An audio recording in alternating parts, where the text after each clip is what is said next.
আরে প্রিয়, ভেবেছিলাম তুমি আমার খোঁজ নেবে, তো প্রিয় তুমি আমার খবরটাও নিলে না।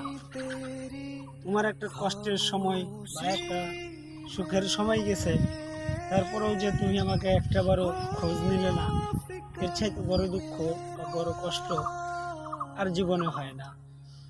সবাই চায় তার নিজের কাছের মানুষটাকে সবসময় আপন করে পেতে, কিন্তু যত কষ্টই থাক না কেন তারপরেও সে তার প্রিয় মানুষটার কথা একটাবার হলেও মনে করে।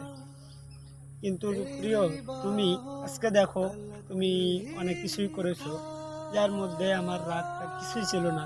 শুধু আশা ছিল যে তুমি তোমার লক্ষ্যটাকে পূরণ করতে পেরেছো কিনা। তুমি যখন পূরণ করতেই পেরেছো প্রিয়, তুমি একটাবারও বলতে পারলে না আমাকে, সেই তোমার সুখবরটা আমাকে দিতে পারতে। চাই থাকো তুমি কষ্টে, আমি চাইনি। সে তুমি চাইছো যে আমাকে ছেড়ে যেতে, কিন্তু আমি চেয়েছি তুমি সবসময় ভালো থাকো।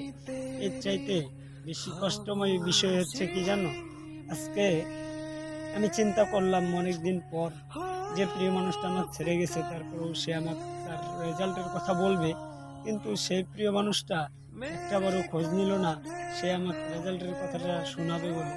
কিন্তু প্রিয়, মনে রাখো, আজকে আমি যতই কষ্টে থাকি না কেন তারপরেও তোমার কথা মনে পড়ে। কিন্তু কি করব, যে তুমিই তো নিজে বলেছো যে তুমি আমাকে ছেড়ে অনেক ভালো থাকবে, তার জন্যই তো আমি তোমার থেকে অনেক দূরে আছি, তোমার সাথে কথা বলি না। কথা বলার উদ্দেশ্যটা ছিল আমার যে তোমার সাথে তোমাকে ভালো সময়টা উপহার দেওয়ার, কিন্তু তুমি প্রিয় আমাকে এতটাই অবহেলা করেছো যা বলার মতো নয়।